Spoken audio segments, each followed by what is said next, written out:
Bismillahirrahmanirrahim. Assalamualaikum warahmatullahi wabarakatuh. Waalaikumsalam warahmatullahi wabarakatuh. Apa kabar semua? Semoga. Oke, suara saya bisa didengar dengan baik? Bisa, Bu. Bisa, Bu. Hari ini kita akan mempelajari mengenai formulasi es krim.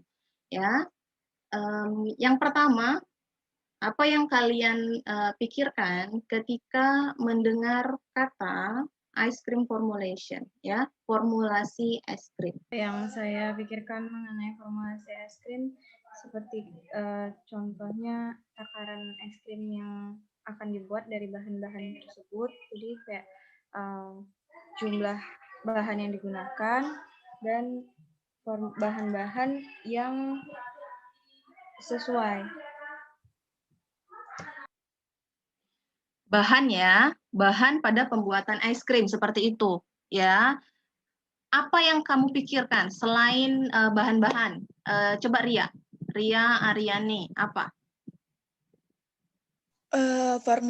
Es krim formulasi saya memikirkan ini, Bu.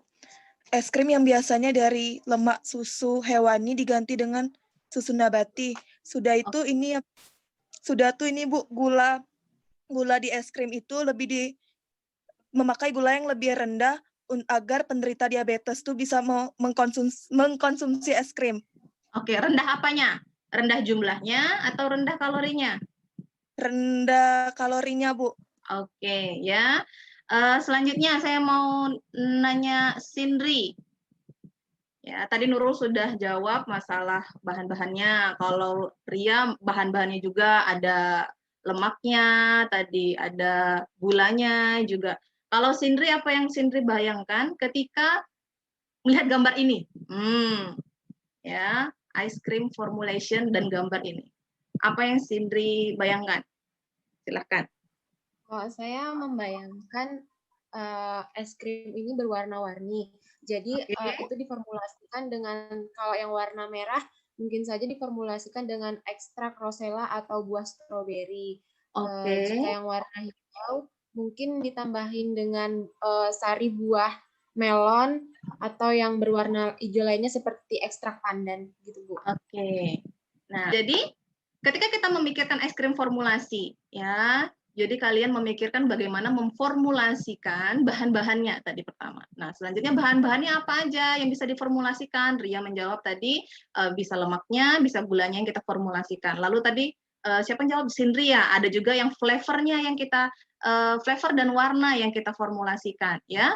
Flavor strawberry, flavor melon tadi, dan warna merah seperti itu ya, seperti yang ada di tampilan ini. Nah, lalu Sinova juga menjawab bahwa formulasi untuk menghasilkan tekstur yang lebih baik yang diinginkan, ya. Nah, jadi semuanya itu adalah benar. Ya, bagaimana kita memformulasikan sesuai yang kita inginkan. Nah, tapi apa saja yang bisa kita formulasikan? Lemak, susu, ya. Ada padatan susu bukan lemak, ya. Nah, ada apa lagi?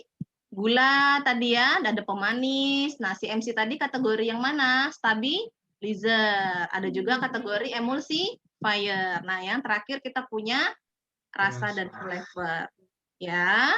Nah, itu yang bisa kita formulasikan hingga menghasilkan es krim yang kita inginkan. Nah, makanya pertanyaan selanjutnya adalah, ya, bagaimana kita memformulasikan es krim supaya es krimnya mantap?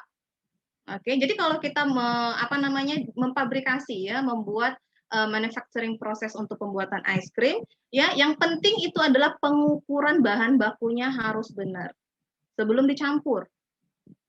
Kalian sudah tahu tadi mau mencampur apa saja, ya. Ada yang mau pakai santan, ada yang mau pakai susu, seperti itu kan ya. Emulsifier kita punya kuning telur misalnya. Yang penting mixernya itu harus benar. Ya, jadi harus kita identifikasikan bahan baku kita tadi itu apa saja kategorinya. Ya, supaya kita tahu hasil akhir produk kita ini seperti apa. Oke. Nah, jadi produknya, ya, supaya bagus, ya, jadi harus tahu bagaimana mengukurnya dengan baik supaya kualitasnya benar, ya, konsistensinya itu di setiap batch-nya, di setiap pengulangannya itu baik, ya. Nanti kalau kalian nggak bener, oh aku mau buat es krim alpukat, nggak pakai timbang, asal campur-campur aja gitu ya. Jadi. Oke. Tapi ketika kita ingin mengulang, ya susah untuk mendapatkan es krim yang sama seperti yang sebelumnya. Nah makanya sebenarnya kembali lagi ke bahan baku tadi yang kita gunakan. Bahan baku yang baik tentu akan menghasilkan hasil yang baik ya. Semakin mahal bahan bakunya, hasil akhirnya juga tentu akan mahal. Nah, makanya nanti kita di sini akan kita lihat bagaimana untuk mensubstitusikan tadi ya, untuk menggantikan bahan-bahan yang bisa kita gantikan, tapi tetap mengikuti kaidah-kaidah dalam memformulasikan es krim. Semua bahan bakunya ada di situ. Ya, kita mencari substituennya ya. Kita mencari penggantinya. Ya. Nah, jadi secara umum biasanya itu untuk mengkomposisikan es krim itu ya ada lemak susu tadi kan ya. Nah, tapi kalau misalnya orang yang tidak mau menggunakan susu berarti fat-nya bisa dari non fat seperti itu ya. Nah, kisaran 10 sampai 16%. Lalu ada MSNF ya, milk solid non fat ya, padatan susu bukan lemak ya, sukrosa ya, sukrosa ya penggunaan gula ya. Nah, 10 sampai 14%, lalu biasanya ditambahkan juga corn syrup ya. Lalu ada stabilizer, penggunaan stabilizer ini bisa tanpa penggunaan stabilizer atau hingga penggunaannya sebesar maksimal 0,4% dari total bahan keseluruhan. Lalu ada emulsifier hingga 0,25%. Ini sumbernya yang kita gunakan untuk perkuliahan hari ini ya.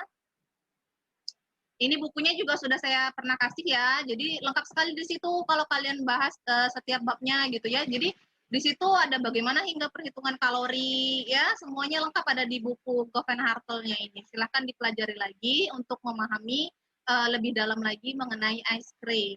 Oke, terima kasih. Itu saja pertemuan hari ini. Saya tutup. Assalamualaikum warahmatullahi wabarakatuh. Waalaikumsalam.